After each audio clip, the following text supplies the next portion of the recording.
there are at least three steps. There are at least three steps to success. That's what we're talking about this morning. And it's time for Morning Manna. That's what we're going to do on this morning. And you can already be turning to the book of Joshua because that's where we're going to be pulling out these three steps to success. But before we get into that, of course, we're going to want to greet some folk on this morning. What a wonderful morning it is. Great weather here in the Midwest in the shadow of the Arch in St. Louis on the east side of the river. Great weather today. I don't know what it's like where you are, but nevertheless, it's a good day. It's a wonderful day. And good morning, Elder Mobley. How are you? Good morning, Pamela. How are you? Verena, how are you? Brenda, how are you? Carolyn, how are you? Anna, how are you all doing on this morning? What a wonderful morning it is. Good morning. Good morning. Pastor Leah, how are you? Erica, how are you on this morning? It's not Happy Friday. Oh, it is. Yeah, you're right, Erica. It is Happy Friday Eve. I first saw Happy Friday. Yeah, I'm kind of ready to get to Friday myself. We're going to get there. Good morning, Elder Jan. How are you? Maritha, how are you on this morning? Patrice, how are you on this morning? Vicky, how are you? Francine, how are you on this morning? Wonderful morning that it is, and it's time for Morning Manna. You know, I got a word for you on this morning. Three steps to success, at least three. I'm sure that there are so many more than that, but we're going to lift up three on this morning. Going to lift up three on this morning and share that word with you. You know what? Last night was so good, and I want to invite you to come along and walk through the Bible with us. Come along and walk through the Bible with us at New Life every Wednesday night at 6:30. Don't miss it. In at 6 sharp, out in the parking lot by 8, no doubt. And so I just want to encourage you to check it out because it's a great word, and we're walking through the Bible. And last night we were in Joshua.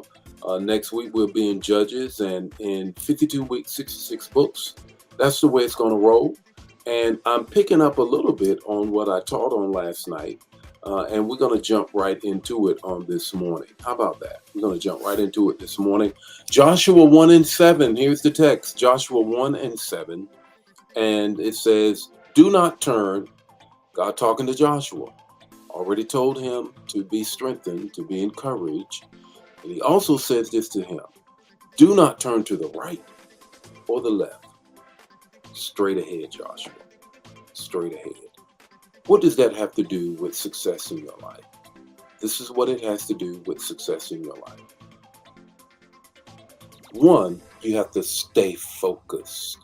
You have to stay focused. You walk by faith and not by sight. God told Abraham, go to a place that I will show you. Then he said, look, take Isaac, your son, your only son. Take him to a mountain that I will tell you. I'll show you. In other words, you have to stay focused in your spirit, man. It's not what you see, but what you sense in your spirit in order to stay what? Focused, to stay focused.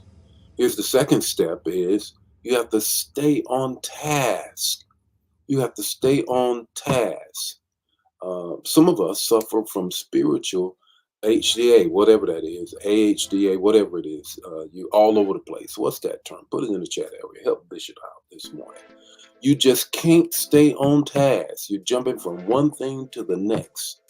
And if you don't stay on task because that is not working, or this is not working, so you jump over here, one church to ADHD. Thank you, Erica. Thank you. ADHD. Some of us got spiritual ADHD because we won't stay on task. If that ain't working, you know, I tithed. I didn't get no money in the check. I didn't get a check in the mail. I did this. I did that. I sang in the choir. It didn't happen for me. Stay on task. Stop jumping from one thing to the next. Stay focused. Walk by faith and not by sight. Stay on task. The third step to success. When it comes down to the text in Joshua, what God is telling him, stay with it. Don't give up. In other words, don't give up, don't give in, don't give out. Hang in there with it.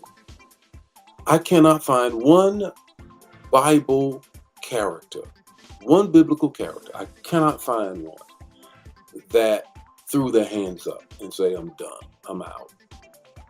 Uh-uh. If they did, they jumped right back into it. They didn't give up. You cannot give up. When it comes down to doing the things that God wants you to do and being successful at it, Joshua is a classic example.